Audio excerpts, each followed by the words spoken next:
some poor people, அங்க யாரெல்லாம் கஷ்டப்படுறாங்களோ, whether they are Christians அவங்க கிறிஸ்தவங்களா இருந்தாலும் or சரி they are non-Christians, அல்லது கிறிஸ்தவங்க அல்லாதவங்களா இருந்தாலும் you சரி, must help one another. நீங்க ஒருத்தருக்கு ஒருத்தர் உதவி செய்யணும். That is true Christianity. அதுதான் உண்மையான கிறிஸ்தவ வாழ்வு. That is true love. அதுதான் உண்மையான அன்பு. And when you start walking in love, நீங்க அன்பின் வழியில் நடக்க ஆரம்பித்தால் you can never have lack in your life. உங்க வாழ்க்கையில எதுவுமே குறைபடாது. I am standing here in front of you நான் உங்க முன்னால நின்னுட்டு இருக்கேன். 14 years. 14 வருஷம். There has never been a lack in my life. என் வாழ்க்கையில எந்த குறையும் இல்ல. From the time I began to do what the word of God நான் says, ஆண்டவருடைய வார்த்தை எதை சொல்கின்றதோ அதை செய்ய ஆரம்பித்தேன். resources have only multiplied. எனக்கு என்னென்ன தேவையான வாய்ப்புகளும் வசதிகளும் தேவைப்பட்டதோ அது எல்லாம் பலகி பெருகி கொண்டே இருக்கிறது. So next Monday, அடுத்த திங்கட்கிழமை, not this Monday, இந்த திங்கள் இல்ல, next Monday, I'm going to call Father. I'm going to call Father. நான் ஃபாதரை கூப்பிட போறேன். And I'm going to ask him, நான் ஃபாதரை கேட்க போறேன், Father, what was the collection this week? இந்த ஞாயிற்றுக்கிழமை எவ்வளவு கலெக்ஷன் வந்ததுன்னு நான் கேட்க And I போறேன். believe Father will say, நான் நம்புறேன் ஃபாதர் சொல்லுவாங்க, brother, my people have believed the word, எங்க மக்கள் எல்லாம் இறைவார்த்தையை நம்பினாங்க, and the collection has multiplied. அந்த கலெக்ஷன் இப்போ அப்படி பலகி பெருகிட்டு இப்போ. Nobody clapped. யாருமே கை Don't. Nobody clapped. யாருமே கை தட்டல. When you got healing, உங்களுக்கு சுகம் கிடைச்சதுன்னா I don't have to tell you to clap. நான் மேல கை தட்டுங்க. You are so joyful you want to clap.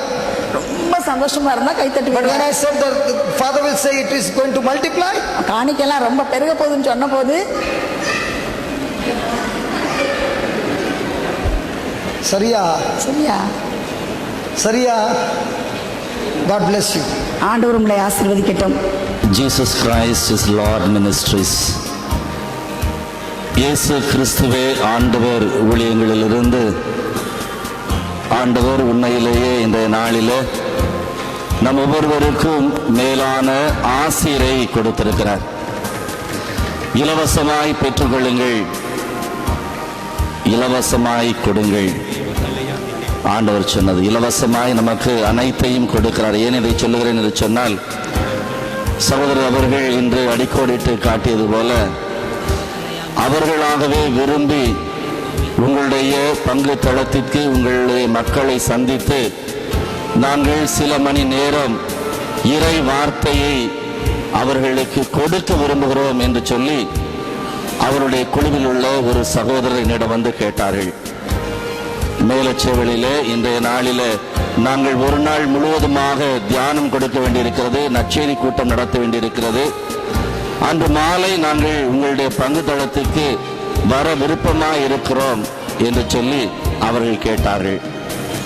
ஒரு நாள் முழுவதுமாக அயராது ஆண்டவருடைய பணியை செய்த பின்னரும் இன்னும் அவர்கள் மக்களை தேடி இறை வார்த்தையை விதைக்க ஆர்வத்தோடு இருக்கிறார்களே என்று எண்ணி உண்மையிலேயே நான் பெரும் மகிழ்ச்சி கொண்டேன். அவங்க சொன்னது இதுதான், எங்களுக்கு நீங்க எந்த பணமும் எந்த தொகையும் தர தேவையில்லை, நாங்கள் வருவதற்கோ போவதற்கோ போக்குவரத்துக்கு எதுவும் தர வேண்டாம். அது மாதிரி நாங்கள் வந்து எந்த நிலையிலும் எந்த விதமான காணிக்கையும் நாங்கள் கேட்க மாட்டோம், கேட்கப் போவதில்லை. புத்தகங்கள் கொடுக்கப்படும், சீடிக்கள் கொடுக்கப்படும், எந்தவித கட்டணமும் அதுக்கு வசூலிக்கப்படாது என்றெல்லாம் சொன்னார்கள். நான் இறுதியாக கேட்டேன், ராத்திரி சாப்பாடு மட்டும் நீங்கள் வர்றது எத்தனை பேர்னு சொன்னால் நான் அதுக்கு ஏற்பாடு செய்யட்டுமா என்று கேட்டேன். எங்களுடைய குழுவில் கேட்டுத்தான் அதை நாங்கள் சொல்ல வேண்டும் என்று சொல்லி அந்த சகோதரர் பிறகு சொன்னார்கள், அதுவும் எங்களுக்கு வேண்டாம், நாங்களாகவே பார்த்து கொள்ளுகிறோம். அந்த அளவுக்கு அவருடைய மைய சிந்தனையாக இருப்பது எதையும் பெற்றுக்கொள்வது அல்ல. நிறைய இடங்களில் பார்த்தீங்கன்னா ஜெபக்கூடத்தில் தங்களையே முதன்மைப்படுத்திக் கொள்ள ஆசைப்படுவார்கள். இந்த நாளில் கூட இந்த குழுவினர் சொன்னார்கள், எங்களுக்கென்று தனியாக இடம் போட வேண்டாம், நான் பீடத்தில் எல்லாரும் உட்கார வைக்கணும் நினைச்சேன், வேண்டாம், மக்களுக்குத்தான் முன்னுரிமை, மக்கள் முன்பாக அமரட்டும், நாங்கள் இருக்கின்ற இடத்துல எங்களுக்கு தகுந்த மாதிரி நாங்கள் அமர்ந்து கொள்வோம் என்று சொல்லி தங்களை முன்னிலைப்படுத்துவதில் அல்ல அவர்களுடைய பணி, அவர்களுடைய நோக்கம். மாறாக ஆண்டவர் இயேசுவை மட்டுமே, அவருடைய வார்த்தையை மட்டுமே முன்னிலைப்படுத்தி அவர்கள் இந்த சீரிய பணியினை செய்து வருகிறார்கள். நம்மகிட்ட இங்கே ஒரு பெரிய கோட்டை இருக்கு, துதியின் கோட்டை. அதே மாதிரி ஒரு பெரிய ஜெப கோட்டையை சகோதரர் ஜான்சன் செக்யூரா அவர்கள் கோவாவிலே நடத்தி கொண்டிருக்கிறார்கள். எத்தனையோ ஆயிரம் மக்கள். How many people you could accommodate in your house of prayer in Goa? 2500 பேரை உள்ளடக்கக்கூடிய ஒரு பெரிய ஜெப கோபுரம் போல ஜெப கோட்டையை அவர்கள் வழிநடத்தி வருகின்றார்கள். கடவுளுடைய அந்த உன்னத நாம மகிமை பெறுவதற்காக, அவருடைய வார்த்தையை மக்களுக்கு கொடுப்பதற்காக. பாருங்க, இன்னைக்கு கூட ஒருத்தன் தமிழ்ல மொழிபெயர்த்து கொடுத்தார்கள். அவர்கள் ஒரு கல்லூரியில் பேராசிரியராக அவர்கள் பணி செய்து கொண்டிருக்கிறார்கள். சகோதரர் சொன்னார்கள், 2 மருத்துவர்கள் டாக்டர்ஸ் இருக்கிறாங்கன்னு சொன்னாங்க. பல்வேறு தொழிலை செய்து கொண்டிருக்கிற தொழில் அதிபர்கள் இங்கே இருக்கிறார்கள். எவ்வளவு எளிமையாக தாழ்ச்சியா கூப்பிட்டவன்னு ஓடி ஒரு சின்ன ஒரு இதை நமக்கு செஞ்சு காட்டும் போது கூட எந்த அளவுக்கு தங்களையே எளிமையா, நம்மலாம் வெட்கப்படுவோம் முன்னாடி ஓடி வர்றது. படித்தவர்கள் இன்னுமாக பதவியில் இருப்பவர்கள் ஓடி சிறு பிள்ளைகள் போல அவர்கள் பலவற்றிலே தங்களை ஈடுபடுத்திக் கொண்டார்கள். ஆண்டவர் இயேசு தன்னையே தாழ்த்தி நமக்காக வந்தார். ஆக இந்த பணியில தாழ்ச்சியையே தங்களது ஆடையாக கொண்டு எதையுமே எதிர்பாராது அவர்கள் அனைத்தையும் பிறருக்கு கொடுப்பதிலே தங்களுக்கு உள்ளவற்றையும் தங்களது உழைப்பையும் தங்களது நேரத்தையும் அனைத்தையும் இறைவனுடைய மகிமைக்காக அவர்கள் செலவழித்துக் கொண்டிருக்கிறார்கள். நிச்சயமாக இது மிகவும் மகிழ்ச்சிக்குரிய ஒன்று. Once again, dear brothers, Brother Johnson Sequeira, we thank you so much for the wonderful sharing that you gave to us this evening. It was enriching, it was fantastic, it was wonderful, it touched our hearts, really it worked out wonders. And we felt God's healing among us this evening.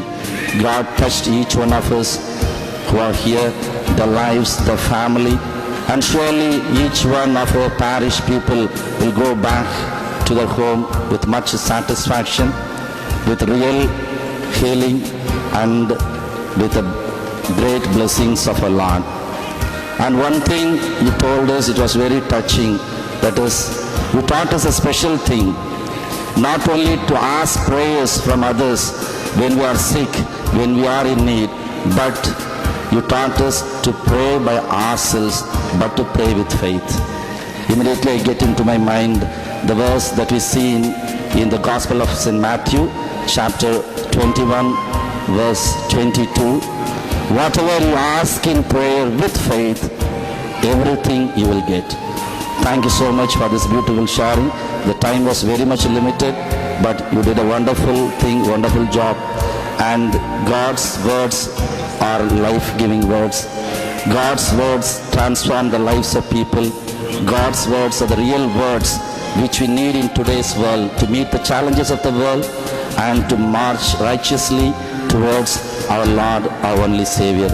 ஆக இன்றைய நாளிலே அருமையாக இந்த இரவு மாலை ஜெப வழிபாட்டை வழிநடத்தி கொடுத்திருக்கிற சகோதரர் ஜான்சன் செக்யூரா அவர்களுக்கும் அவர்களோடு இணைந்து அந்த குழுவிலே வந்திருக்கின்ற குடும்பங்கள், குடும்ப உறுப்பினர்கள் ஒவ்வொருவரும் கிட்டத்தட்ட 20 நபர்கள் வந்திருக்கிறார்கள். ஆக நம் அனைவரின் சார்பாக நாம் நமது நெஞ்சார்ந்த நன்றிகளை நமது கரவொலிகள் மூலமாக, பலத்த கரவொலிகள் மூலமாக அவர்களுக்கு தெரிவித்துக் கொள்கிறார். This is a sign of our gratitude, and another sign of our gratitude is surely we will remember you, your ministry in our prayers. God will surely be with you always to guide you in this wonderful ministry.